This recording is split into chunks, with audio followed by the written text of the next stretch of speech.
what we've talked about so far. We talked about Surat Al-Fatiha. I talked about the general outlining of Surat Al-Baqara, kind of what it talks about in general.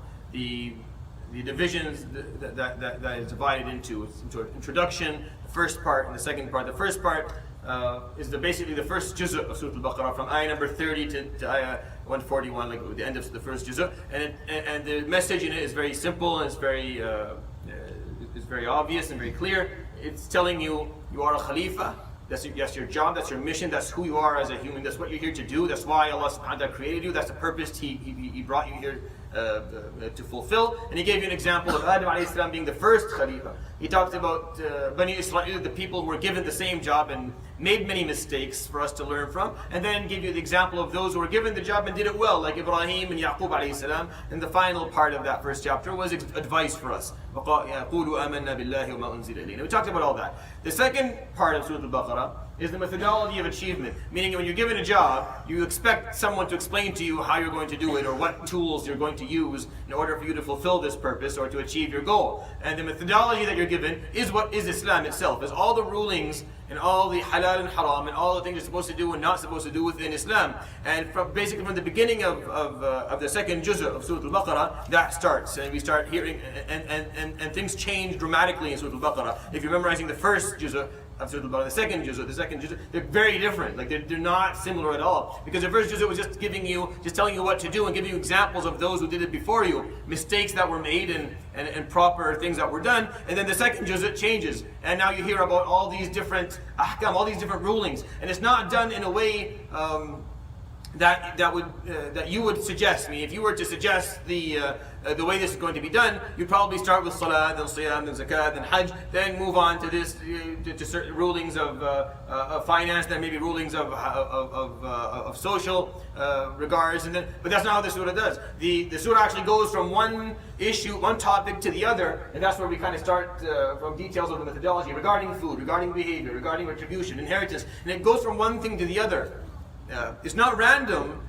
Rather, what it's trying to say is that this is the landscape here is horizontal. Meaning all these things are similarly important.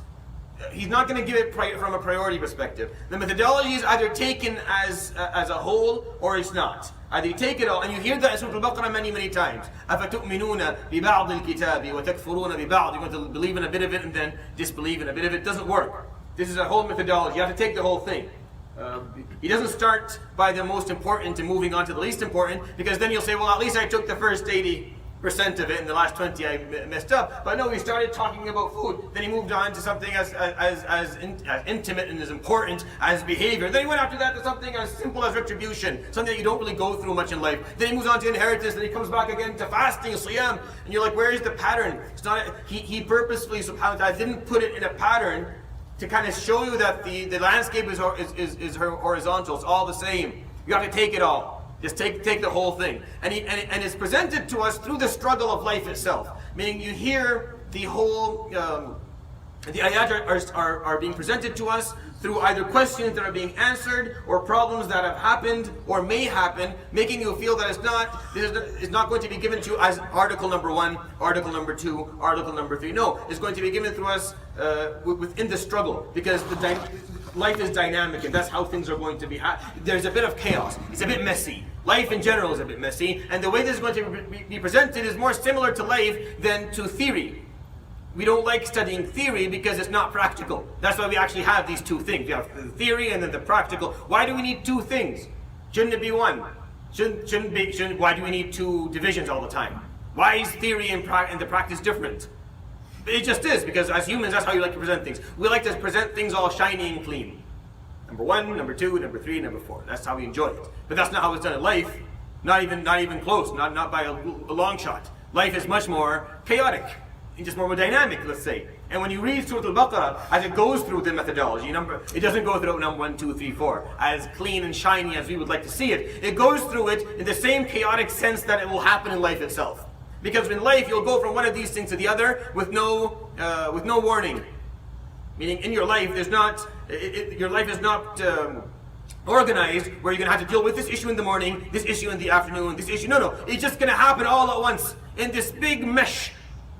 It's this big movement that you can't really control, and that's how the ayat presented. So the Quran, when it tries to present issues like this, it tries to do it practically for you, so you get this the gist of it even prior to actually happening. So that's why, well, it's very simple. The second part of Surat Al-Baqara, unlike the first part of Surat Al-Baqara, where I had to do a lot of explaining and give you examples exactly what Allah subhanahu wa ta'ala is talking about regarding the behavior of Bani Israel. The mistakes that they made and the things that we're supposed to do to be better so that we don't make the same mistakes. Here it's very clear cut. It's just each paragraph is talking about a certain ruling and what we're allowed to do and what we're not allowed to do. And you know the issue. Like when I say regarding food, I don't need to tell you exactly what the ayat said. You know what the ayat said. You do it every day. You don't eat certain things, you eat other things. And the same thing goes for behavior. You know basically what the behavior is going to be about. You know that you're supposed to have integrity and loyalty and honesty and proper and kindness and tenderness with others. That's all clear to you. But this is how Surat Al-Baqarah presented it. And it went through, and the beauty of these points is that they go through everything. They don't leave anything untouched. Every part of life is talked about. Every angle, even issues that you don't think. Inheritance, how much does inheritance come up in life? What, when you die, you're alive. If it doesn't die, that doesn't happen every day. And rarely are you the person who was involved in taking care of all this. But you'll find it in Surat Al-Baqarah. It'll talk about it. Not as detailed as in Nisa, as we'll go through in detail then, but it's there. The concept is brought up. So regarding fasting, regarding corruption, meaning being corrupted, being someone who looks for shortcuts and tries to weasel his way out of things or into things to get what he wants. Corruption as a part of life, as something that has a ruling attached to it within Islam. Because if you're going to talk about a methodology, this methodology better be complete. It needs to be full. It can't leave issues that it doesn't talk about in general. And Surat Al-Baqarah talks generally about everything. And it's all done within the second juz'ah. The second juz'ah also, the second part, also has an introduction. Just go up a second, because I forgot to go. So as a reminder, there's an introduction. The introduction point, just right there, yep. So the introduction point has a few points. And the points are important. That you always have direction. You always have a qibla. This is very important. Before he starts telling you about the method, reminding you that you always have a reason. There's a direction for you. You're not walking aimlessly in this world. And for 2 pages it goes on about wijha and about qibla. And it uses the word time and time again that you do have a direction. You were created and there's a purpose and there's a destination that you're moving towards. Never forget that. Why is he saying this? Because when he starts talking about food and inheritance and corruption and fasting and hajj, within this big movement, and you start learning what to do and what not to do, you can forget within the midst of all that why you're doing it. It becomes a habit to you. That's how I live. I don't eat this, I eat that, I act like this, I pray 5 times a day, I fast during this month, I do hajj, But why do you do it all? You can easily forget. And the concept in the introduction of the second juz'ah talked about it brought up a few issues so that you would never forget. So that would never be a problem for you. You always remember that you have a direction. There's a qibla. You're moving in a certain direction. You have a certain destination. It's not an aimless movement. It's talking about the value of rituals. That rituals have value. Just because you like the idea of being a khalif and you like the ethics and morals are attached to it, doesn't mean that rituals are meaningless and that rituals are useless. They do have importance because a lot of the rulings that we're going to be reading about are rituals. Certain things you're going to do and certain things you're not going to do. And you may not make sense of each and every one of them. And you can say, well, I don't need to actually stand and do salah. I can sit and do salah. I can just think of good thoughts and connect with Allah, the spiritual. Yes, but He wants the ritual. He's asked specifically for the ritual. He wants it done like that. That there's importance to that. When Allah subhanahu wa ta'ala asks you to do something a certain way, you oblige. You do it the certain way He asked you to do it, subhanahu wa ta'ala. And that's an issue in Islam that's very important. It's touched on within this introduction of the second juz of Surat Al-Baqarah. It'll be talked about in more detail later in surahs that kind of are dedicated to talking about that aspect. Another part of the introduction, never withhold knowledge. And the third one is remember Allah subhanahu wa ta'ala. Never withhold knowledge is a part of is something that we need to be reminded of before the methodology. Because this methodology is large. There's a lot of information here. None of it is to be withheld. None of it. You have no right to withhold a piece of knowledge. Especially when you feel that withholding it may serve you. I'm not going to tell you the full story. I'll just tell you the part of the story that serves my agenda so you do what I want you to do. And that's haram. That is one of the worst things you can do with a deen. That's how you corrupt a deen. That's how you ruin a religion. That's how you ruin a faith. That's how you ruin an ummah. by lying, by withholding knowledge, by not telling the full story, by not being objective and not being sincere when you relay a message to people after you've learned. You may be thinking, well, this is not important. It's very important. You're going to see the importance of it soon in your life. Right now, you may not have a reason to have an agenda, but as time progresses, you will start to find that you will, and you do. And in your home, you'll find that you do as well. And the people that will challenge you about this the most will be your children. The people who will challenge you the most regarding something like this will be your children first. They will challenge you every day. Challenge your agendas every single day. And you'll try and don't, it's not okay. It's not okay. It's not, you don't do it in the house, you don't do it outside either. If you accept the methodology that Allah subhanahu wa ta'ala gave, you don't withhold anything. It's all out there. You don't have to like what people do with it. You don't have to agree with what people do with it.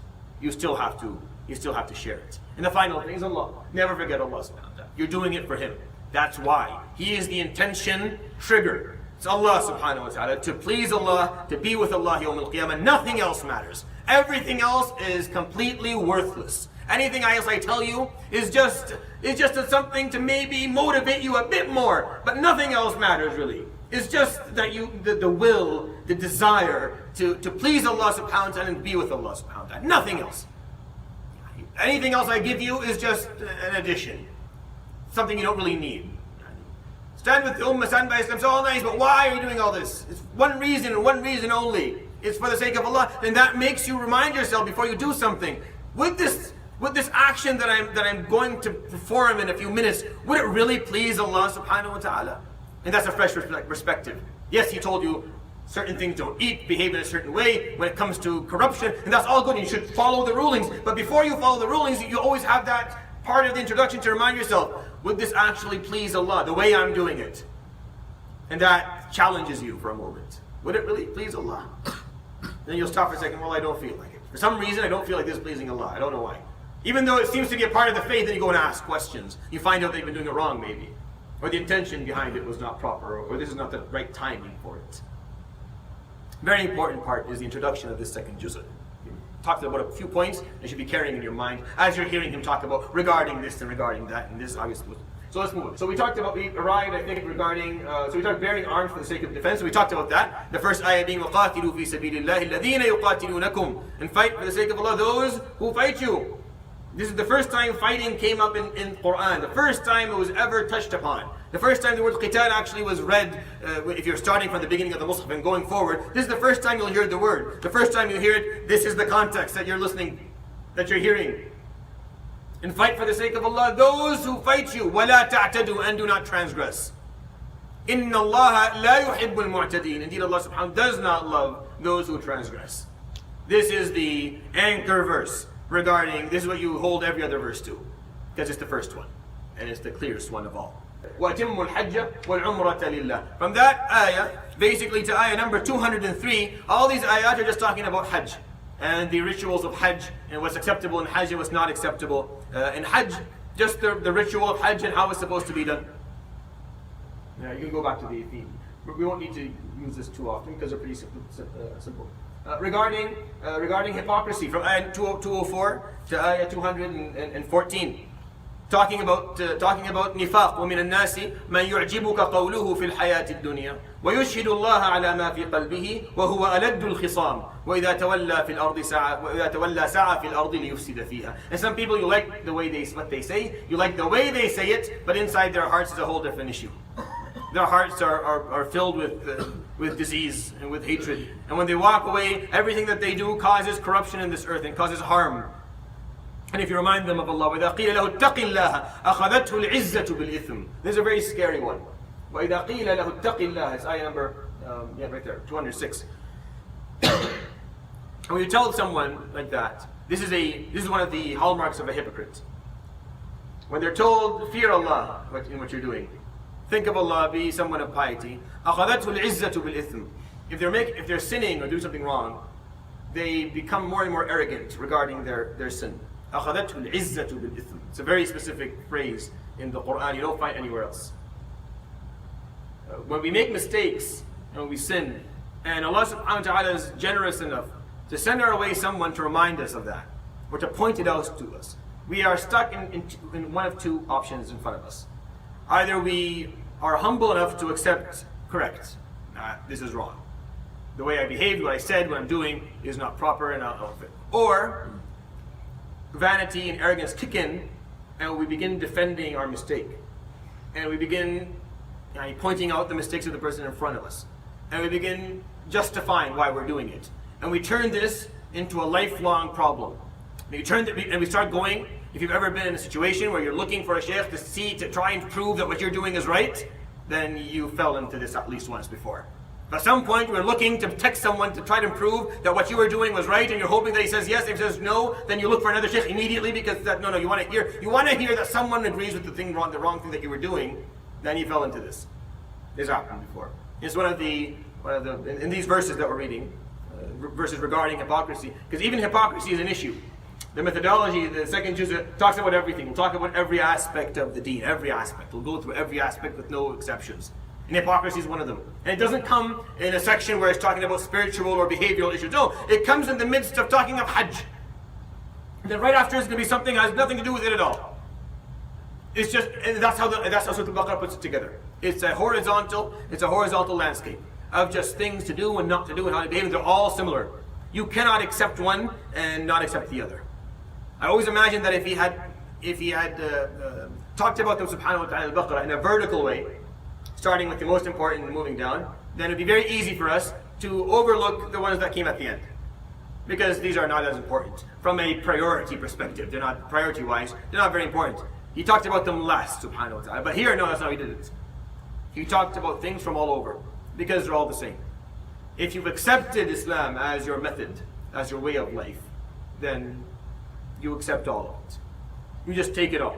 Every aspect of it, regardless of what the field is. You cannot have an exception. There can't be a point or a part of life where this part here, this is mine. God doesn't rule this part. If you say that, then you've already you've drifted. Doesn't work. Islamically, it doesn't work. It doesn't work for anything, but especially for Islam, it definitely doesn't work for that. Go back to the slides again.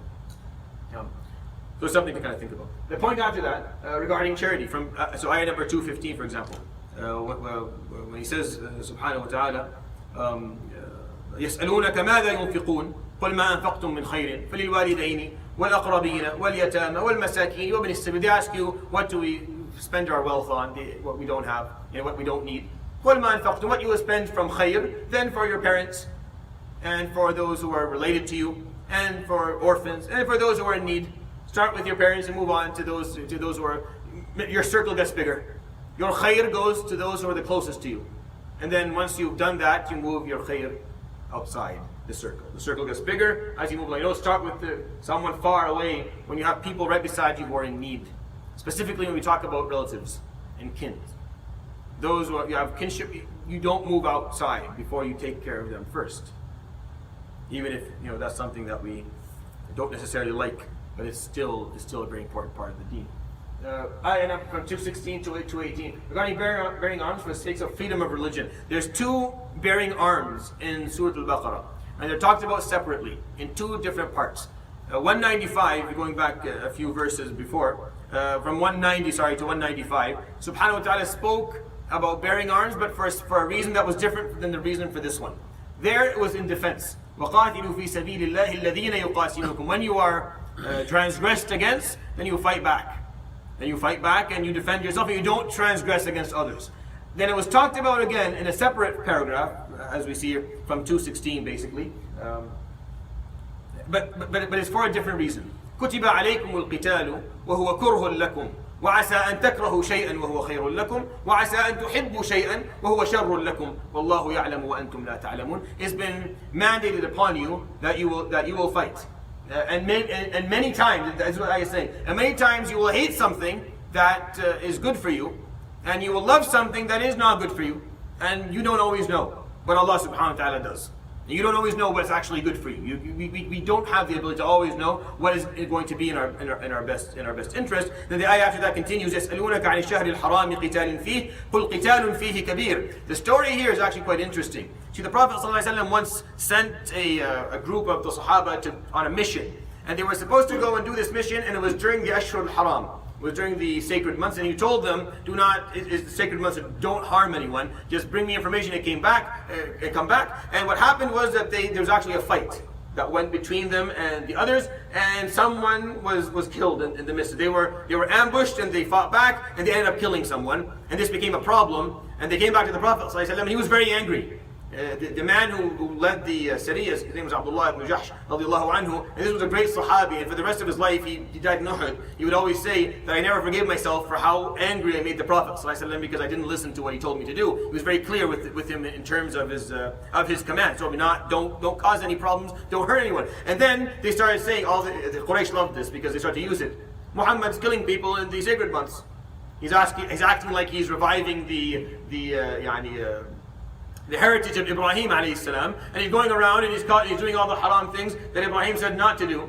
So the Quran came in these ayat here, and it addressed the issue, and it told the Muslims that what you did was wrong. قُلْ قِتَالٌ فِيهِ كَبِيرٌ. What you did in fighting during the sacred months was a big mistake, was a huge mistake. وَصَدٌّ عَنْ سَبِيلِ اللَّهِ. But he said, وَصَدٌّ عَنْ سَبِيلِ اللَّهِ وَكُفْرٌ بِهِ وَالْمَسْجِدِ الْحَرَامِ وَإِخْرَاجُ أَهْلِهِ مِنْهُ أَكْبَرُ عِنْدَ اللَّهِ. However, if you can do that, would be great. Yeah. However, pushing people, removing people from the Bayt al-Haram, and then forcing them to leave their faith is worse in the eyes of Allah subhanahu wa ta'ala. These verses here, when they talked about fighting for the sake of Allah, it was for the sake of maintaining your freedom to believe in what you want to believe in. And it's different. It's not the same thing. When you look at the Quran, you're stuck with these two things only. Meaning, when Allah subhanahu wa ta'ala talks about qital, and we'll see the third example in Surat Al-Nisa, one of three things is going to come up. Surat Al-Baqara has two, and then the third one we'll find in a different surah. Either you're doing it because you've been transgressed against, and your haqq has been taken away. So you fight back to maintain your right, to defend yourself and defend your land, and defend your wealth and defend your integrity. That's your right and that's your obligation Islamically. Number two, if someone is to transgress against your freedom, meaning your freedom to believe, your freedom to live, your freedom to learn, your freedom to do whatever it is that you want to do. If that is something that is compromised, then you also fight for that, for maintaining freedom. And the third thing is for the oppression of others. And that will come in Surat Nisa separately. If others are oppressed, if there's a group of people who are being transgressed against and mistreated, then you're also obligated to stand up for them as well. But these are three reasons. These are the only three reasons that you find in the Quran. And in Surat Al-Baqara, it talks about two of them because they're a part of the methodology that we live by. The third one is more of a value system that we'll talk about inshallah when it comes. But here, these are two issues regarding the method. There is difference between the way we look at it and maybe, for example, how Christians look at it. It's not the same, at least faith-wise. From a biblical or from a text perspective, it's not the same thing. When you look at the text in the Bible, they're not commanded to fight back. There is no command for them to actually bear arms, to defend themselves, or to maintain their freedom of religion. That's not what they're told. But in Islam, we are told that there are moments where you are commanded and you are asked to bear arms. This ayah came early on during the Prophet ﷺ's hijrah, meaning just after he went to Medina, he was given these verses, and the reason being that in Mecca you weren't allowed to bear arms. When the Muslims when they were oppressed in Mecca, they weren't allowed to bear arms for any reason at all because they didn't have a state. They didn't have their own country yet. You lived within a society. Within that society, you follow the rules. You don't like the rules, you leave. You don't like the laws, if they're not fair to you, you leave. You don't bear arms within a society. You can't decide that you're going to change how the society functions, by violence. That's not going to happen. But once the Muslims had their own state, now there was a new ruling, and the ruling was that sometimes you have to bear arms. And many of the Muslims didn't like it. The Muslims weren't excited about this. That's why if you read the ayah, كُتِبَ عَلَيْكُمُ الْقِتَالِ وَهُوَ كُرْهٌ لَكُمْ. You've been mandated to fight, and it's something you do not like. You hate it. But you know what? Sometimes you'll hate something that's good for you, and you'll love something that's not good for you. Muslims weren't bloodthirsty. Neither is the deen. And there's nothing to be ashamed of. See, what strikes me as odd is that when we talk about these issues, it becomes very uncomfortable in the room when you talk about them. And everyone feels very self-conscious. I don't know why. Every country on the planet takes pride in defending itself, in defending its values, in defending its freedoms. Every single country on the planet will talk about this openly, and they'll salute those who do it. And then when we even talk about it conceptually, just conceptually as Muslims, somehow we manage to feel self-conscious and embarrassed about it. I don't know why. Well, I know why. But the idea is it doesn't make sense for us to continue to feel like that. It makes no sense. Right now, is this being practiced properly anywhere? No, it's not. But it's still a part of the deen. It's still a part of the method that we're supposed to live by. That you do defend your rights, and specifically you defend your right to believe, your freedom to believe whatever you want to believe and to think and speak what you want. You defend that, even if you have to put your life on the line for it, you do it. There's nothing embarrassing, there's nothing shameful about that at all. Just because certain people used it in a negative way doesn't mean it's something that we have to spend the rest of our lives feeling ashamed about. This is very important. It's a very important part of Islam. You can't keep on dancing around verses where Allah subhanahu wa ta'ala is teaching us lessons. These lessons are important. Because it's not just about fighting. It's also about sacrifice. See, the concept of fighting, with it comes sacrifice. And sometimes one will exist without the other. Sometimes you fight and you don't actually sacrifice anything, you come back. And sometimes you sacrifice, meaning you'll lose, but you don't really actually fight. And sacrifice is an important concept. That you stand your ground for what is important, even if that costs you your life. That itself has faded away. Like that concept, because we don't talk about this anymore, that's been sucked out. And we can't afford to lose that one. Yes? So this is regarding the state, Islamic state. Yeah. When you have to fight for the freedom of religion, the state for your religion. So let's say, for example, let's go back to the Prophet ﷺ story himself. Did the Muslims, even though they had a state, did they have freedom of their own faith? Meaning, were they free to practice Islam within Arabia without being oppressed? No, they weren't. And they weren't free to speak of it. And that's why one of the reasons that the Prophet ﷺ bare arms, he and the Sahaba, was that. So it wasn't always defending Medina. Sometimes it was, and sometimes it was for their freedom. I have the right to be Muslim. You don't have to like it, I have the right to be it. And Quraysh said, no, you don't. And we will boycott you, and we will oppress you, and we'll use every resource that we can to make sure that you don't have the ability to do that. And Allah subhanahu wa ta'ala, if that's happening, then you fight back. Then you need to stand your ground, you need to bear arms, if that's the case. Today, do we have examples of that happening here? No, of course not. Here in Canada, none of this applies now, or here specifically. But it may elsewhere, and it may in the future. And not every hukum that Allah subhanahu wa ta'ala put is something you're going to practice every day. Some ahkam you may not practice throughout your whole life. When you're talking about zakah in a bit, you may practice zakah in your life, and you may not. You may never make enough money to pay zakah. That's fine. It doesn't take away anything from your deen. You still have to acknowledge the hukum. You still have to acknowledge the ruling. You still have to acknowledge that it's a part of the methodology. You don't have to practice everything. Hajj, you may never have enough money to go make hajj. Does that mean Hajj doesn't exist for you? No, you still acknowledge the concept of Hajj. The ayat still means something. It's still important for you to learn. Even if you don't end up practicing, that's fine. But learning the deen, knowing what is right and wrong, knowing what you stand for, knowing what your way of life consists of, is what's important.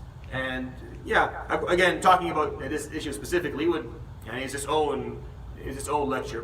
But the concept, I think, is simple enough for us to appreciate. How do I make this small again?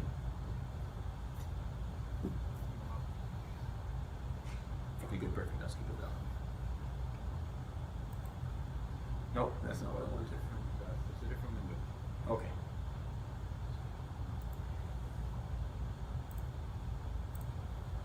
All right. So the point after that, 219, regarding alcohol and gambling. It talks about يسألونك عن الخمر والميسر قل فيهما إثم كبير ومنافع للناس وإثمهما أكبر من نفعهما ويسألونك ماذا ينفقون قل العفو. It's very specific how the issue of gambling and alcohol is talked about in Al-Baqara, and then talked about in Nisa, and then talked about in Ma'idah. And the way that they're talked about is a good example of understanding how these surahs work in terms of purposes. Here's the methodology, the way of thought. This is how we think about things. This is how we go by different issues of life. And Nisa is going to give us values. This is your value system. And then Ma'idah is going to give you very specific rulings. It's going to say halal, haram. That's all Ma'idah does. You do this, don't do this. Without touching on the reasons of almost anything. Why? Because it's already touched on the value system in Nisa, and it's touched upon, and it was talked about as a method or a way of thought and a way of life in Surat Al-Baqara. So the way it was done here in Surat Al-Baqara, he says, يَسْأَلُونَكَ عَنِ الْخَمْرِ وَالْمَيْسِرِ. They ask you about khamr, about alcohol, and maisir, about gambling. Say, فِيهِمَا إِثْمٌ كَبِيرٌ. There's a lot of sin within them. وَمَنَافِعُ لِلنَّاسِ. And sometimes there's benefit for people. وَإِثْمُهُمَا أَكْبَرُ مِنْ نَفْعِهِمَا. However, the sin and the harm within them outweighs by far the good that may come from them. This is the methodology. This is how we think about things. It's teaching you how to think about it. You look at it. What is it? Wallahi, most of the time it's harmful. Never ever is it not harmful. Sometimes people benefit. Every once in a while, someone wins the lottery and they're happy, right? Every once in a while, someone drinks, it doesn't do something stupid. Every once in a while. But for the majority of time, when you consume alcohol, you're harming yourself, and when you're gambling, people are being harmed all the time. So as long as that's the methodology, then that's how we look at it. It doesn't give you the hukum. We were told the story that this was an issue of tadarruj, meaning it was slowly, the hukum was going to slow. And I agree with that, that's actually what happened. But Allah subhanahu wa ta'ala didn't put all three verses that talked about khamr in one surah. He put them in different parts of the Quran, based on what these verses suited most in terms of purposes within the surahs. This surah is giving us the methodology, how we're supposed to think about things, how we're supposed to look at our outlook, our perspective. This is our way of life. This is how we look. You're asking about khamr and maisir, this is what they are. We'll give you the hukum in detail of haram later. We'll tell you this is haram clearly. But for now, here's the methodology that you carry. I think that's very interesting. And you'll find that throughout the Quran many times. And we'll talk about them inshallah when we can. So, the one after that, ayah number 20, regarding orphans. وَيَسْأَلُونَكَ عَنِ الْيَتَامَى قُلْ إِصْلَاحٌ لَهُمْ خَيْرٌ وَإِن تُخَالِطُوهُم فَإِخْوَانُكُمْ وَاللَّهُ يَعْلَمُ الْمُفْسِدَ مِنَ الْمُصْلِحِ وَيَسْأَلُونَكَ عَنِ الْيَتَامَى قُلْ إِصْلَاحٌ لَهُمْ خَيْرٌ. If you perfect and you reform their homes for them, and if you teach them and give them money and teach them and raise them and take care of them, that's khayr. وَإِن تُخَالِطُوهُم. If you bring them into your homes, فَإِخْوَانُكُمْ, then they're your brothers and sisters, and you will treat them as if they're your own. You'll treat them as if they're a part of your families. وَاللَّهُ يَعْلَمُ الْمُفْسِدَ مِنَ الْمُصْلِحِ. And Allah subhanahu wa ta'ala knows those who take care of orphans, those who are using it for their personal benefit, and those who are actually trying to help them. If you live outside of Canada, see, North America, they standardize a lot of these things. So the state takes care of issues like this most of the time. So we're not in touch with most of these types of problems. But if you were to go back to the Middle East, when there are orphans, it's always families that are taking care of these things. And a lot of problems come from this. A lot of problems, more than I can explain to you. People fight all the time because this orphan, the parents left money. There's a certain amount of inheritance, and using and managing those funds and taking care of these children, and it caused a lot of problems, historically and today. And Allah subhanahu wa ta'ala here in the methodology gives us a very simple idea. إِصْلَاحٌ لَهُمْ خَيْرٌ. If you reform their lives for them again, khayr, and if you allow them into your homes and treat them as if they're amongst your فَإِخْوَانُكُمْ. And Allah subhanahu wa ta'ala knows those who are doing it for the right reason and those who are doing it for the wrong reason. I think it's a very important issue to think about. وَلَوْ شَاءَ اللَّهُ لَأَعْنَتَكُمْ. Listen to at the end of the ayah. وَلَوْ شَاءَ اللَّهُ لَأَعْنَتَكُمْ. If Allah subhanahu wa ta'ala wanted, He wouldn't give you any children.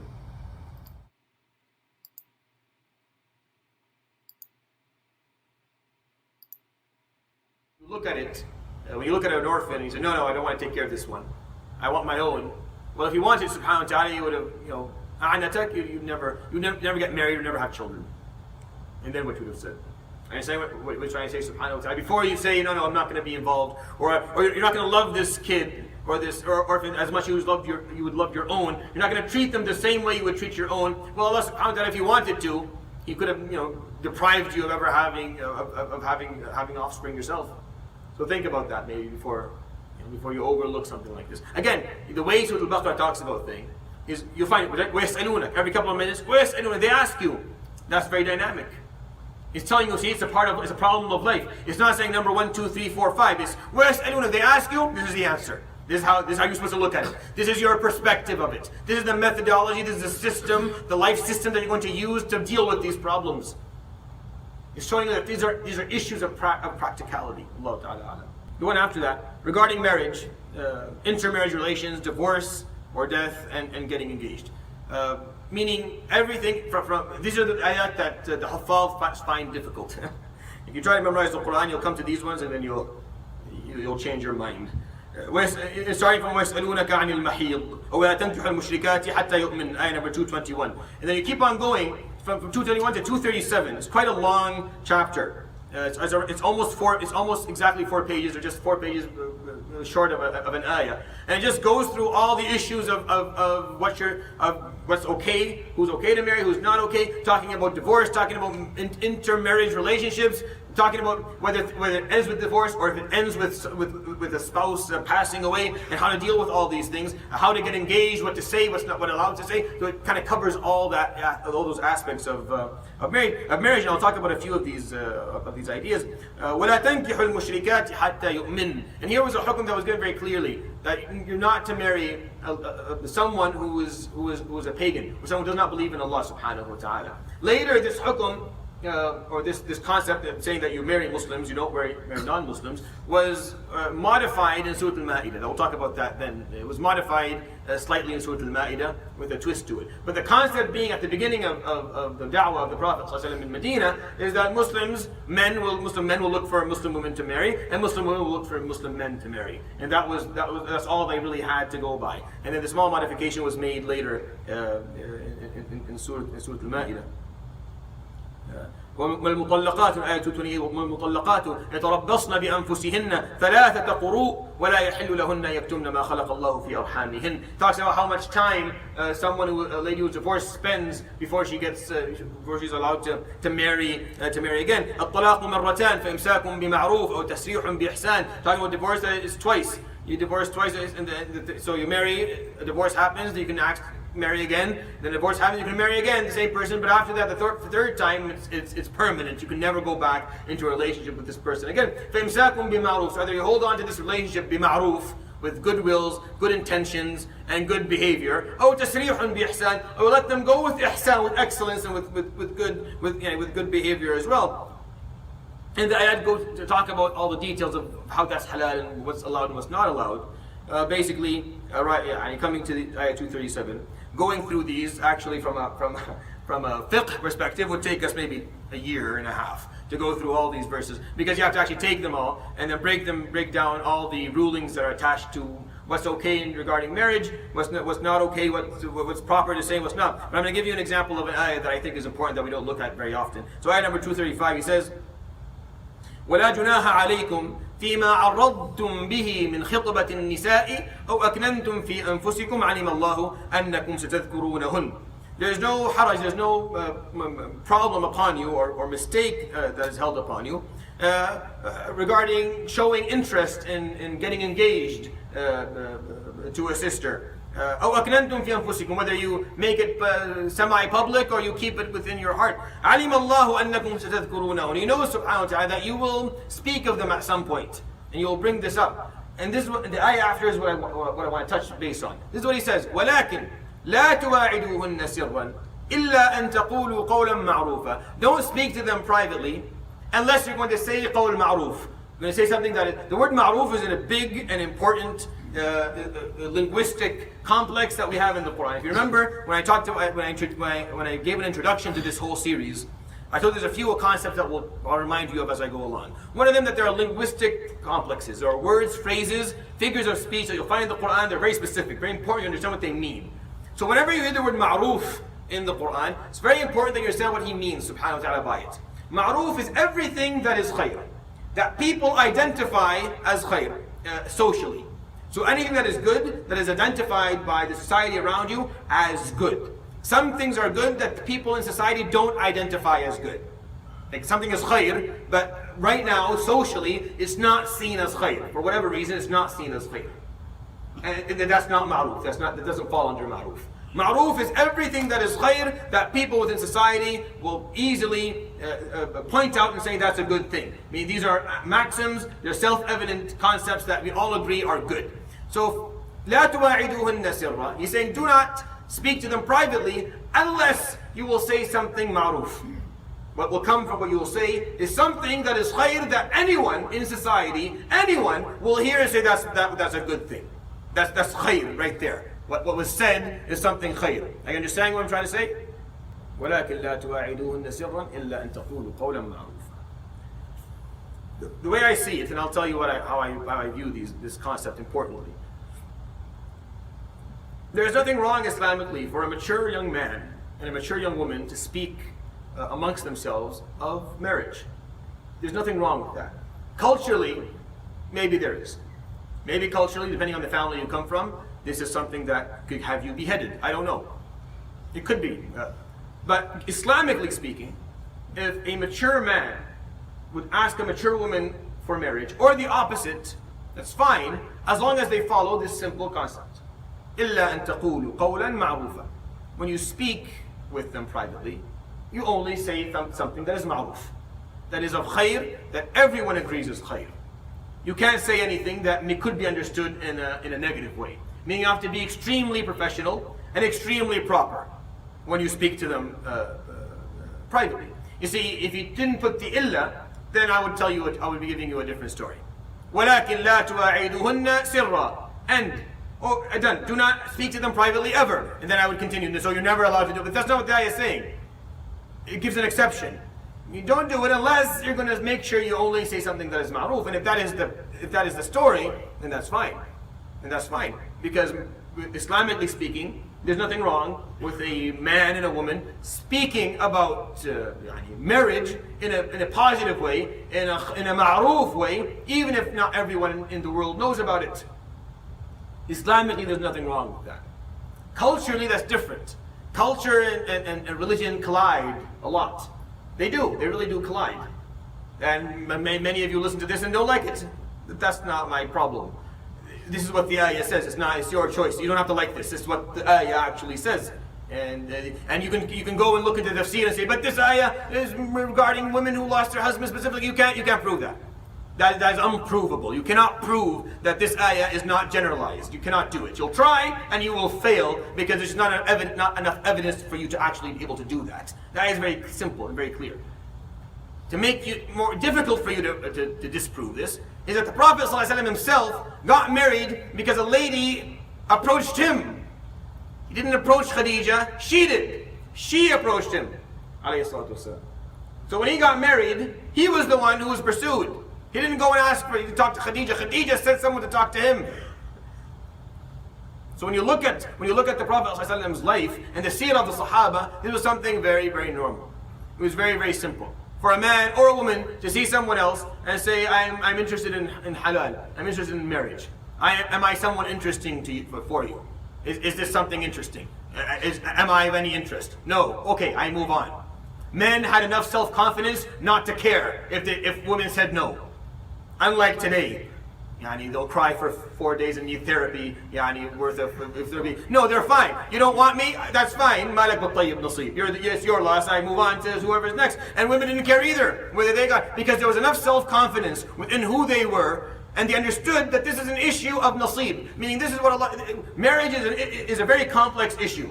It's not about your self-worth. It's not this whole idea, of course, because we've been watching Hollywood for so long now. We have these beliefs that everyone in the world has to want you in order for you to actually go ahead and get married. And you have to be wanted on a level that is majestic, that is actually beyond the grasp of what is normal in order for this to actually work, which is completely wrong. Every Hollywoodized relationship, look at their endings.